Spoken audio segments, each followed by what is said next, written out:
যে বাংলাটা আমরা বলে দিচ্ছি কিন্তু ইংলিশে কনভার্ট করতে পারছি না, সবটাই বাংলাতে পাচ্ছি কিন্তু ইংলিশে ভুল হয়ে যাচ্ছে। সবচেয়ে বড় ভুলটা কিসে হয়? টেন্সে। যদি আমরা টেন্স সম্পর্কে না জেনে থাকি তাহলে ভুলটা সবচেয়ে বেশি হয়। বাক্যের তো তিনটা পার্ট, তাই তো, সাবজেক্ট, ভার্ব আর অবজেক্ট পার্ট, কিন্তু এই তিনটা পার্টের মধ্যে সবচেয়ে বেশি প্রবলেম হয় ভার্ব পার্টটাতে। ঠিক করে যদি আমরা ভার্বটাকে না বুঝতে পারি তাহলে কিন্তু বেশি পরিমাণ লেখায় ভুলটা আসে। আর বাংলা থেকে যদি ইংলিশে করতে যাই তাহলে সবচেয়ে যেটা বেশি জনপ্রিয় বা সবচেয়ে যেটা বেশি প্রয়োজন সেটা হলো কি না, ওই বাক্যের মধ্যে লুকিয়ে থাকা ক্রিয়াপদটাকে খুঁজতে হবে আগে। আমরা ট্রান্সলেশন যখন করি অনেকে ভুল করে দিই, কারণ ভুলটা হয় এই কারণে যে আমরা ক্রিয়াপদটাকে না খুঁজেই বাক্যটা ট্রান্সলেশন করতে যাই, কিন্তু আগে ক্রিয়াপদটাকে খোঁজা দরকার।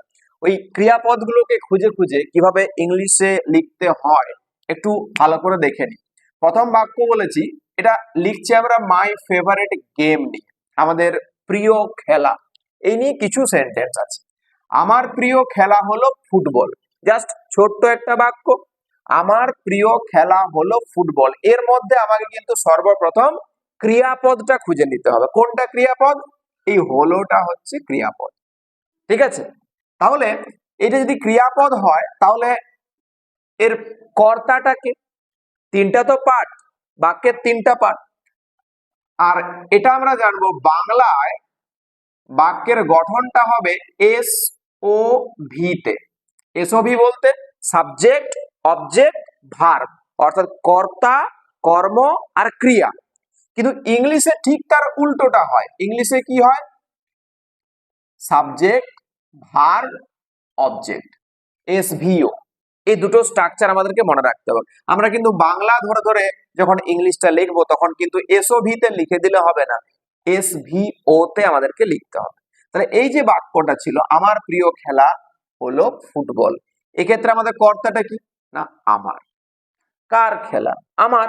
তাহলে এই আমার ইংলিশ কি আমরা লিখতে পারবো না? অবশ্যই পারবো। আমার ইংলিশ কি? মাই। ঠিক আছে। প্রিয়র ইংলিশ কি?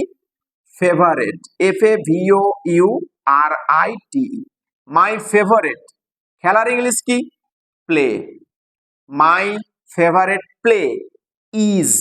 হওয়ার ইংলিশ কি? হওয়া বোঝাতে কোন ভার্ব ইউজ করা হয়? বি। আর বি ভার্বের ফর্ম গুলো কি আছে? Am, is, are, was, were. তাহলে প্রেজেন্ট টেন্সে রয়েছে, এটা হলো সিঙ্গুলার, তাহলে সিঙ্গুলারের ক্ষেত্রে কি লিখছি আমরা? সিঙ্গুলার ভার্ব ইউজ করছি, ইজ। তাহলে মাই ফেভারিট প্লে ইজ FOOTBALL,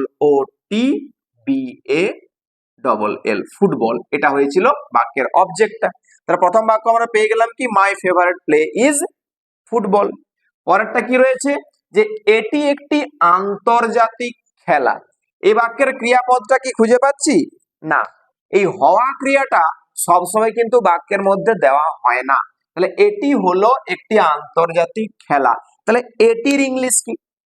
কিছু কিছু শব্দ আমাদেরকে একটু বেশি করে মনে রাখতে হয়। এটির ক্ষেত্রে আমরা ইট বসাই, ইট।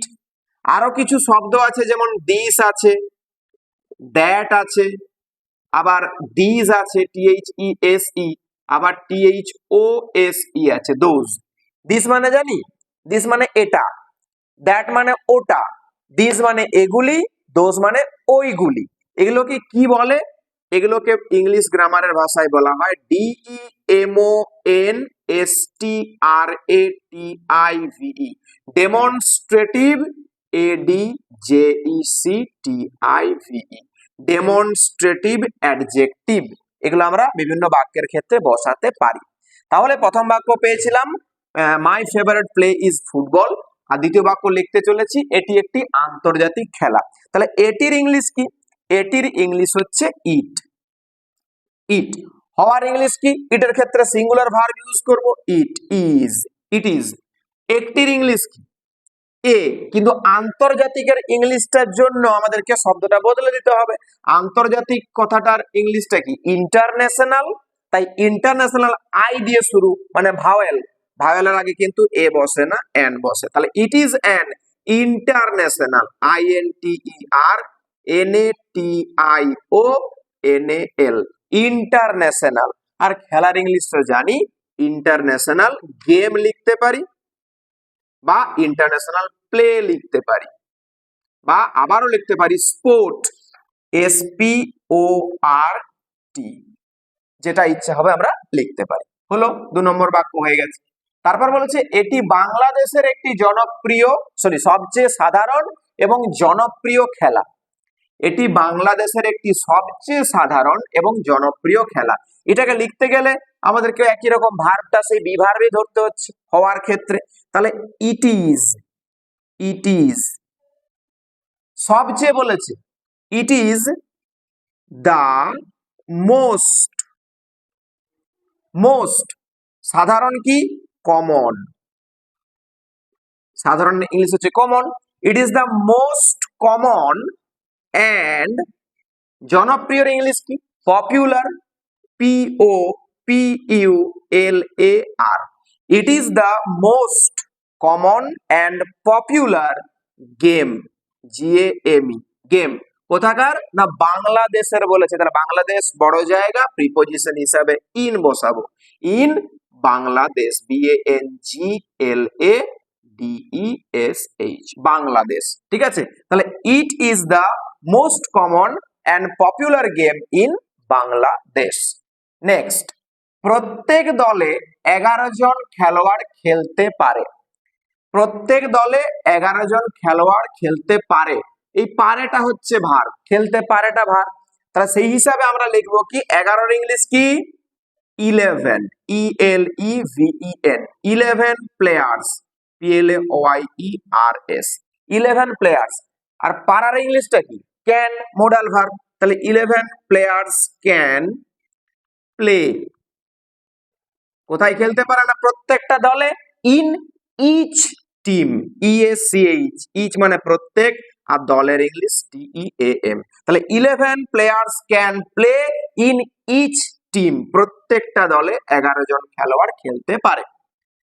তারপর বলেছে টিফিনের বিরতিতে আমি আমার বন্ধুদের সঙ্গে স্কুলের খেলার মাঠে ফুটবল খেলি। তাহলে টিফিনের বিরতিতে আমি আমার বন্ধুদের সঙ্গে স্কুলের খেলার মাঠে ফুটবল খেলি। তাহলে আমি খেলি, আইটা subject, I play, PLAY, I play football, FOOTBALL। ঠিক আছে, আমি ফুটবল খেলি কখন, টিফিনের বিরতিতে।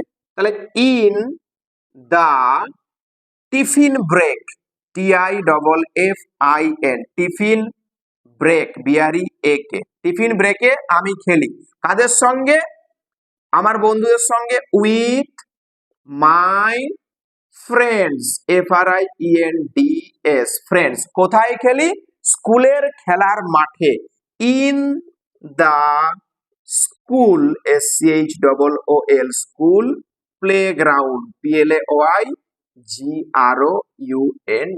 স্কুলের খেলার মাঠে টিফিনের বিরতিতে আমি আমার বন্ধুদের সঙ্গে ফুটবল খেলি।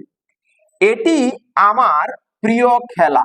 তাহলে এটির ইংলিশ কি একটু আগেই দেখলাম, ইট, সপক্ষে ভার্বটা বসছে ইজ, ইট ইজ। আমার ইংলিশ কি মাই, প্রিয়র ইংলিশ কি favourite, FAVOURITE, it is my favourite play, এটা আমার প্রিয় খেলা। কারণটা কি, কারণের ইংলিশ কি বিকজ, BECAUSE, বিকজ। এটি খুব মজাদার, it is very interesting, INTERESTING, interesting. এবং এর ইংলিশ কি and, it is very interesting and, এটা আমাদেরকে স্বাস্থ্যবান করে, এটার ইংলিশ কি ইট, করার ইংলিশ মেক, যেহেতু থার্ড পারসন তাই এস যোগ হবে, ইট মেক্স, আমাদেরকে করে মানে আস, কি করে স্বাস্থ্যবান, it makes us healthy, HEALTHY, it makes us healthy. ঠিক আছে, আচ্ছা আমাদের সবার এই খেলাটা খেলা প্রয়োজন। উই অল নিড টু মানে প্রয়োজন, we all need to play, PLAY, we need to play this game, we all need to play this game, বা এখানে আর একটু বাড়িয়ে লিখতে পারি, we need to play this game বা this এইখান থেকে পরিবর্তনটা করতে পারি, we all need to play football, FOOTBALL। এই দিস গেমের পরিবর্তে আমি কিন্তু ফুটবল কথাটাও লিখে দিতে পারি। তাহলেই কিন্তু আমাদের পরীক্ষার জন্য রাইটিং প্রস্তুত হয়ে গেল। বাংলা থেকে এভাবেই ক্রিয়াপদগুলোকে, কর্তাগুলোকে ধরে ধরে ইংলিশে লিখতে হয়।